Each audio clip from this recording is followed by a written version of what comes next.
Welcome to the Carbonsations podcast, where we speak to some of the leading figures in the emerging carbon industry. Today, we welcome David Shaw, co-founder and CEO of carbon intelligence platform Cedara. Cedara is the leader in comprehensive corporate emissions measurement, specifically for media and advertising, which to me at least is very unique. David, thank you very much for joining us on the show. It's a pleasure to have you. Before we get more into the specifics of what Cedara does, I'd love it if you could share with us what your background is and what you used to do before entering the carbon industry. Yeah.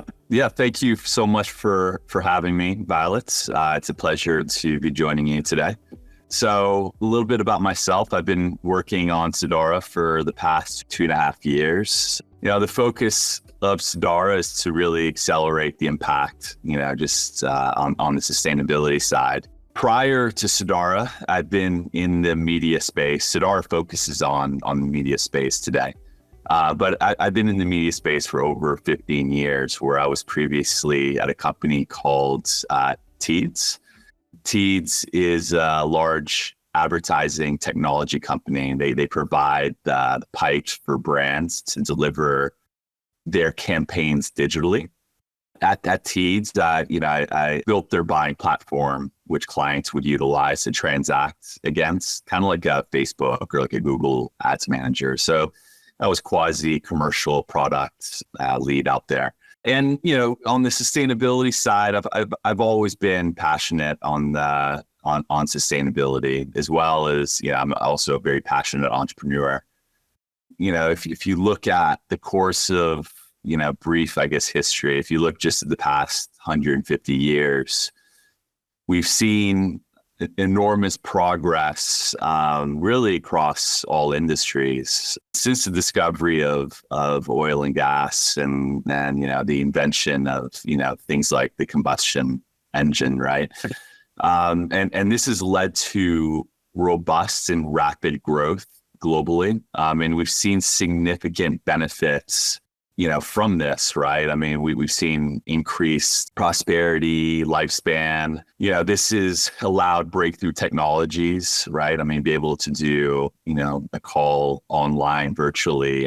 This is all stems from that, right? And everything else that we've seen in the years prior to get to this point. However, over the many decades now, it's come at a big price, right? And that's our planet. And including, especially the environment and all the species that are part of it, and it's having an inverse reaction. And unfortunately, we're seeing an accelerated decline of our planet. And if we don't work on flattening this curve, then a lot of the progress that we've seen will start reversing from, the warmer temperatures and all the other adverse climate, phenomenons that we're seeing. And this is going to start having, an impact in areas, that'll start reversing trends that we saw, previously that I mentioned, right? And regarding, it's going to start impacting not just, taking just the environment alone and what's going on, you're going to start seeing a decrease in, an impact in job growth, GDP, prosperity, poverty, starvation, and more extreme effects of mass species extinction, among others. So this is why Cedara, was created. We, myself and of course my partner, we wanted to build something that was very value driven, but where we can take our expertise in our entrepreneurial drive to help drive an impact and, partake in trying to make a dent in everything that's going on. And, most people are probably not aware, but, emissions from marketing activities are actually quite substantial. They represent around 4% of total global emissions, which is that's actually double than the aviation industry. So it's big, and those emissions are growing. It might not. There's a lot of supply chains out there. It might not be as big as some others. Like let's say manufacturing. However, all supply chains need to be addressed to achieve net zero, and it takes a lot of work. And there's a lot of businesses out there, and there's a lot of data to be processed and to achieve this goal. Thank you. David, could you please also give us a better understanding of the exact kind of services that Cedara provides? Yeah, sure. So, I could talk a little bit more on founding and what we've seen in the industry, and then also talk about how we're trying to solve that. So, Cedara was founded in late 2021 by me and my partner, Andre Berrigan. So, I actually sit in London at the moment. We have offices in US, UK, France, Germany, Romania, which, a lot of our innovation or our innovation team is, and including Andre, who's a co-founder. And we're actually opening up an office in Sydney, Australia next week. But, we've worked together at a prior company where he co-founded his last company and sold it. And, our premise was how to maximize impact through technology. We knew that much of the innovation around carbon accounting was for, if you looked at over the past few years, or really, I guess beginning of this decade, around carbon accounting technology, it was really built for the world's largest brands. However, there was just a lack of innovation going into the supply chains. I guess it makes sense when you look at it that regard. I mean, because, the spend from was coming from brands due to regulation, right? Especially European regulation. US doesn't really have much regulation right now. I mean, it's coming in California. The SEC is working on it, and other countries have their own regulation, but that tends to affect the world's largest companies first, right? And so they need innovation and tech solutions to accelerate their efforts and drive further insight into what's going on. But if you look at much smaller companies, that regulation hasn't really hit them, or at least hasn't hit them yet, right? So you don't see too much spend coming from them, even though you might have some CEOs geared toward, very passionate on sustainability and they want to work on getting their business net zero. But I would say the vast majority of businesses, non-large brands, they're more focused on running their business and keeping costs. And so that's where you saw a lot of the carbon accounting companies focus on. But, if most emissions actually live within supply chains, how big are supply chains, right? And in a number of companies, well, we're talking about hundreds of thousands of companies, right? Most of them are small businesses, if not millions, that live within them, across all the supply chains, not just media. You're talking about thousands, tens of thousands of companies globally. And you can't address net zero targets for these large brands without solving supply chain problems. So let's look at a brand, right, in the process they go through for net zero, right? So if I'm a brand and I want to achieve net zero, the first thing, of course, is understanding your business. So, whether it's through their sustainability team efforts, and whether they hire consultants or, carbon accounting company to come in, or a mixture of all the above. They'll set their net zero targets. But one thing, a big issue is that a majority of those emissions actually don't sit within their own organization, right? So even if you take like a Pepsi or a Nestle or an Apple or really any company, it sits with their supply chains, right? 90% plus of those emissions. And so, it creates a bit of a conundrum, because I'm one of these brands. I committed a global target, which I publicly stated. And now, I have to achieve this, right?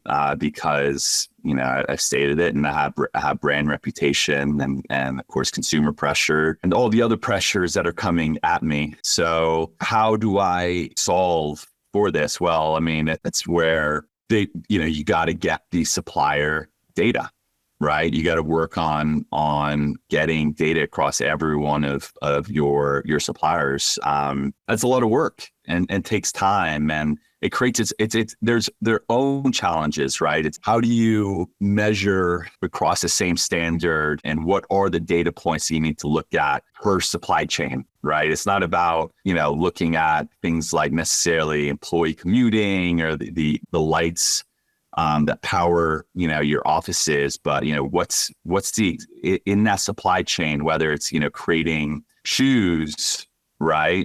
What's the process of creating that shoe to, I'll take it to media, what's the process and the data points of delivering an ad, right? What's the energy involved? So you have to solve for those pieces. And, going back to the brand side, for every dollar they were giving to in the media side. So media agencies would run the investments for these large brands, right? There's 6 big, large media agency holding companies is what you call it in the media industry. Now there's thousands of smaller agencies, but predominantly those big 6 run majority of the large brands. So these brands that were submitting these net zero targets, they're trying to decarbonize, right? At least identify, what the exact emissions are per supply chain, right? Which they need to figure out, and then need to figure out, which suppliers they need to, get the actual data from or move away from. So they were giving their investment to these agencies that they're asking the agencies, listen, we need you to start measuring emissions for every dollar we're providing you. So what that did was it more kicked off the industry and to the direction of sustainability as being, very top narrative. And this really happened about, 2.5, call it 3 years ago. So it kickstarted a movement of where you'd have, think tanks on how do you measure emissions accordingly in media. Right. And media, you have many different supply channels. You have digital, you have print, you have TV, you have radio, the ad production side. I'm sure I'm missing out of home. So billboards would be considered out of home. Now majority of emissions sit in digital, and digital is just growing, right? Digital's eating everything up.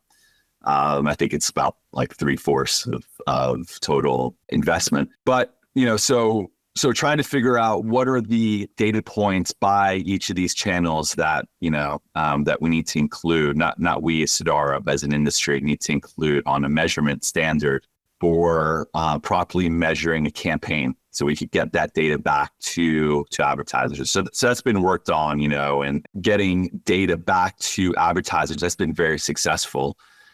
And, one thing that you've seen is industry bodies being formed to help with education and also helping create universal standards. So that's created a thin layer policy, which is needed at the industry level to kickstart initiatives. Now, a challenge is measuring, so when you have a measurement framework, that's great, but it's also complex. Most companies, and like I mentioned before, there's thousands of companies, right? And in the media industry, I look at a framework, this is all new to me, right? How do I make sense of it? I'm not necessarily a large multi-billion-dollar business or even hundreds of millions of dollars business, right? I might be smaller. How do I make sense of it? How do I address it and do my part? Whether it's for doing my part on the environment or just doing my part because I want to be compliant with brands and agencies. And so I continue to get investment.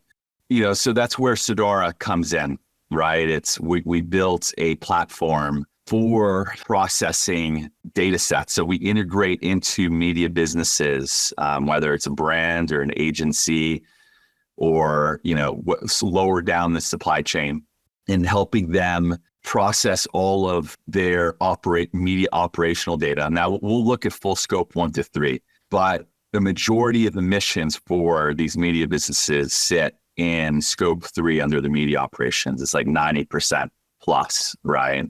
So that's where it's all set. So that's, we built a proprietary engine that can take in all of this data. We're constantly recomputing the data because especially in digital, data sets constantly change, right? And so we help them understand what their total emissions are, how intense they are versus, the industry.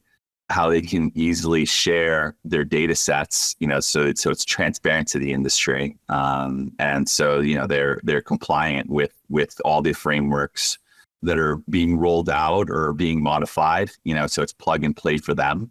And yeah, so I mean, it's been a lot of work to get to this point, what we built at Cedara, but it's really taking hold. And, we've been very fortunate and becoming, the leader in corporate measurement within the industry. Given the latest talk about the SBTi and its updated guidelines for Scope 3 emissions, what role do you believe the organization will play in how companies address their supply chain emissions? Yeah, sure. So, SBTi plays a very important role, and it's important for, in order to be sustainable, right? I mean, you don't want to just, talk about sustainability. It's all about action, right? And one of the biggest action point you can do is set a net zero target and, of course, reduce your emissions with it.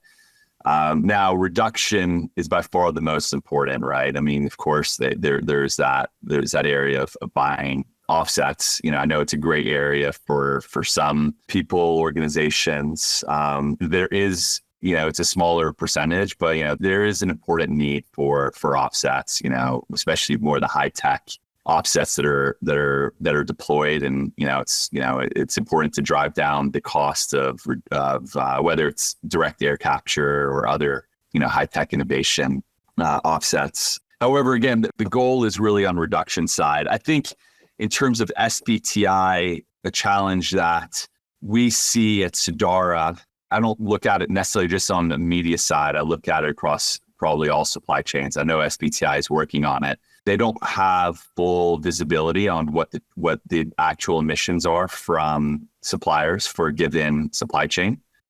So if I'm a company, a supplier in any given supply chain, I could submit to SBTi, my scope 1, 2, and sum of 3 and call it a day, right? And leave out my product or a majority of my product emissions and still get away with setting a net zero target.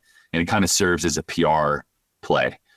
And, to me, that's greenwashing. And it's important for SBTi to, and again, like I said, I know they're working on it, to figure out, supply chain by supply chain, what are the emissions, the key data points for producing that product that have to be submitted by, a supplier from that given supply chain. The analogy I always use, it would be the equivalent of a concrete manufacturing company measuring, everything except for the concrete production, leaving it out, setting a net zero target, right? That's greenwashing. I mean, all their emissions are going to sit in the concrete production side. And that's what SBTi needs to figure out. And hopefully it's sooner than later. It gives that visibility. If I want to be net zero, it needs to follow a industry standard, really, right? I can't because today you could set a net zero target and measure what you want to measure. That's the big problem right now, I would say, on that side. Even though it is a step in the right direction, it's going to create probably backlash for that business in the future on a greenwashing side, which is unfortunate because I'm not sure those businesses were trying to do the right thing, but that's probably the reality of it.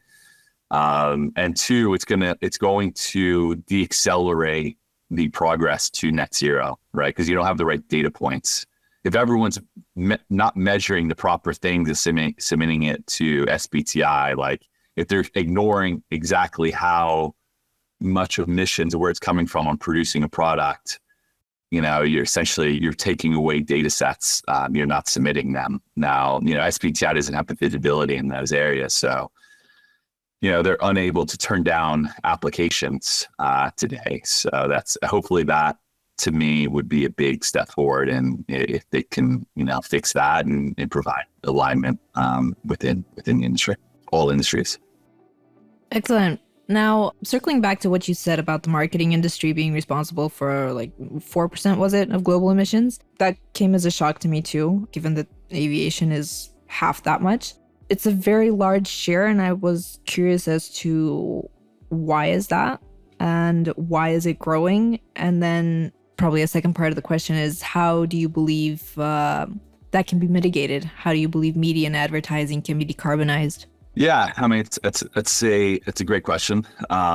If you look at global ad spend in 2023, it was around 850 billion. So it's a big number. By the end of the decade, it's going to be north of $1 trillion. Call it 1.1 to 1.3 trillion, maybe more. Maybe less, but the number's growing, and it's good. It's marketing, right? Everyone's going to do marketing, right? It's the world's not becoming less competitive, but more competitive. And so that's not going to go away. So the only thing you could do is focus on, what's the best step to decarbonizing the industry. So now let's talk about why is the industry, on an energy standpoint, so intensive, right? Everyone doesn't see it, right? What goes into, when you see an ad on your phone, what goes into that? Right. So, there's a lot of companies that are at play right now to just get that one ad, right, that you see on your phone. It goes to an agency. There's the creative that's being made. So you have people flying around everywhere trying to work on the production of that creative, whether it's a video or a display creative, right? I mean, video is going to be, of course, more intensive. The longer the video, the more intensive, especially, as a user watching that video on your phone. Now, most of digital, or a lot of digital is being, transacted programmatically. And that's shifting to be more and more to all programmatic, over the years. That trend has really been going on over the past 10 years. That there are actually more than that, but 15 years, 16 years. What that means is it moved away from doing more of a managed buy where, I pick up my phone, or I send an email to buy a placement on a website, to doing everything in an automated fashion, on a self-serve fashion, right? You have your own, you log into a platform and set up a buy. If you want to target, you set up your targeting, whether it's a certain geo, which will have its own energy, intensity, right? Every geo has its own energy intensity depending on the mix of, that country in terms of fossil fuels to renewable energy mix, to the type of devices you want to target, right? So from TVs, right, with connected TV, to mobile devices, to laptops, desktops, they all have their own intensity tied to it, to the network type. So things like 5G, 4G, Wi-Fi, those are all variables that can be can be chosen, and Wi-Fi is the least intense versus 5G, which would be the most intense. But point being, there's a lot of various variables that with different intensities, and then there's a lot of different players, exchanges that are being called. So within the background, there's an auction happening, right? So you see, as a user, you'll see, let's say you're on Forbes, on their website, and you see an ad on the Forbes website. For that ad to have been seen, right, it might have gone through many different exchanges, and there's an auction happening in the background, right, through many brands, could be hundreds of brands or thousands of brands, trying to identify which ad that they want to buy based on all these variables that I mentioned, to pricing, to targeting. And that is very energy intensive, right? There could be 6, 7, 10, 20, 100 bids for one single impression. And so how do you make that more efficient is the answer on decarbonizing. And to make that more efficient, it's removing the amount of exchanges. So ad tech companies that are part of the mix, in media, it's notoriously high amount of exchanges that could be part of the mix of these players pinging each other in terms of in the auction.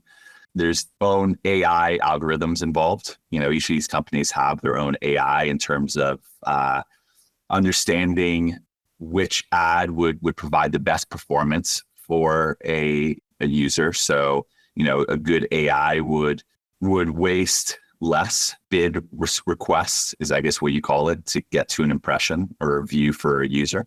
And what that ultimately does is reduce the server load from data centers, right? Because at the end of the day, it's just one big energy load on data centers, right? And most of these companies are using Amazon or Microsoft or Google. And there's of course other cloud services being used, but so you want to reduce this server load significantly.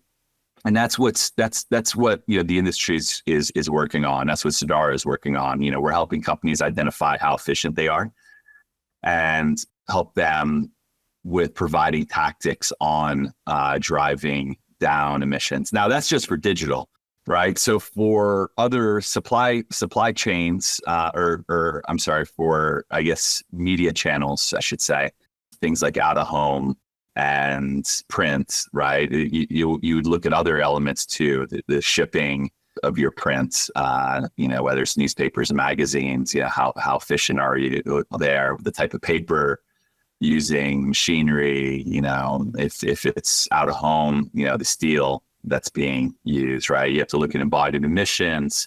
So there's a lot of various variables to look at. It can be complex, but we're working on, simplification is key. If you could simplify, then, it's a very doable objective to get to of net zero, at least driving down emissions considerably. The hard part is getting everyone to measure, right? Because once you have all the data, then reducing is actually a lot easier. If you look at supply chains, brand had all the data of all the suppliers in their supply chain. Then for brand, it's much easier, right? They could look at a supplier and say, well, supplier A, I'm actually going to discontinue using you because I'm going to go supplier B, which provides the same products and services, however, at the same, let's say, price, however, they're less intensive. So what that does is supplier A will then race, whether they'll invest more capital to drive down their emissions, right? So in their view, it's, I don't want to lose investment. And that's how supply chains work, right? So I think you can't get to that point unless you get the data to the brands, right? But if you add the data to the brands, it's all harmonized, then it moves pretty quickly. Now, media has a special case to, why I personally think it'll decarbonize more quickly than other industries is because it's campaign driven. So, doesn't necessarily mean, you might work with Pepsi on some of their business, on some campaigns, but you might not win other campaigns, right? So, and there's a lot of different companies. So Pepsi has a lot of different companies to choose from. It's not going to affect, their own, products, I guess you could say. I guess if you look at manufacturing, more heavier logistics, I guess it would be harder for, Pepsi to just change who's manufacturing, right? Like their bottles or whatever, or Apple, in terms of who's manufacturing their iPhones, right? That's a very complicated logistics, global effort. With media, it's much more fluid. So, if companies losing out on campaign due to them being unsustainable, then they'll quickly ramp up their efforts and to drive down emissions. However, again, at the end of the day, you need data, and that's every supply chain. Absolutely. Now, David, you gave an interview for the Carbon Herald about a year ago, and it's interesting to me to get your perspective on how you would say carbon accounting has changed since then, and also how you see the space developing in the coming months and years. Yeah, no, that's a great question. And it kind of goes into what I was discussing earlier on kind of the evolution or where carbon accounting, how it kind of started, right? From, I guess, whether, I don't know what year, I guess you date on it, but, a lot of the carbon accounting companies were built to be more general agnostic. And what I mean by general agnostic, it means that they can serve any industry. And, that's fine. It works. It worked well with the world's largest brands, right? Because the world's largest brands, they're at the top anyways, right? Of the supply chain. And, but you start hitting roadblocks once you need to start going supply chain deep, because you don't have the proper expertise and data set to properly decarbonize that supply chain for a given brand. And, I think that's where there's going to be a lot of, and I'm sure there already is for sure, in headwinds from general agnostic carbon accounting companies. Same time, most companies, 99% of companies, on the planet have been measured, right? So I think there's a lot of opportunity for everyone. But I think in terms of the next evolution, it's going to be really digging into product level data sets. Because product level operations is where the emissions really are, right? Like if I'm a general agnostic carbon accounting company, you can only ask so many universal questions, right? Like, yeah, you can ask, like I mentioned before, what's your electricity at your offices? What's your, how much you doing on marketing, business travel to commuting? Those are, everyone does that if you're running a business. However, that's going to be very slim in terms of the actual emissions for that particular, business. The real biggie sits in creating that product or service, right, within that supply chain. And, that's the product level emissions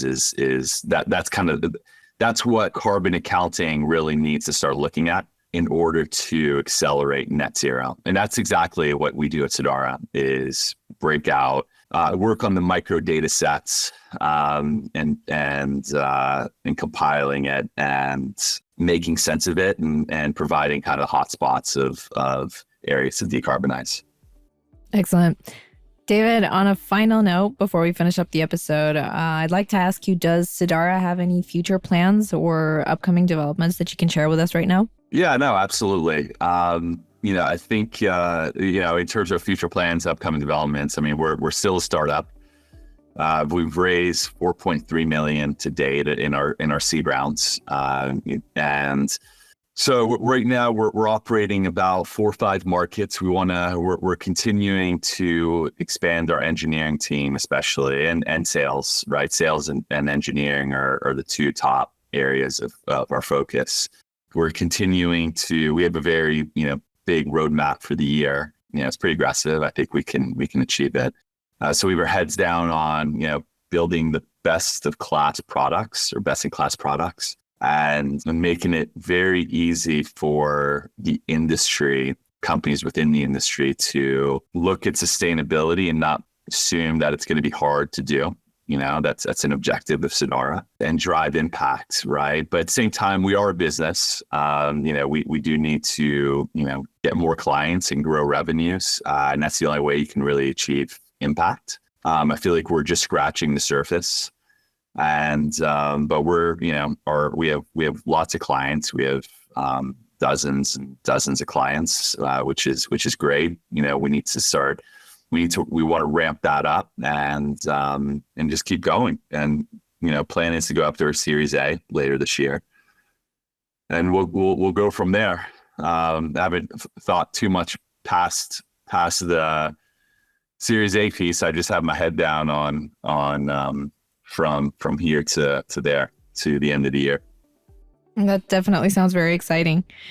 David, thank you so much for joining us on the show today. I really appreciate you sharing with us all the intricacies of what Cedara does and how both media and advertising can become more sustainable. Thank you so much. And thank you so much for having me. If you enjoyed this episode of the Carbonsations podcast and would like to hear more conversations like this, please be sure to subscribe. We really appreciate the support.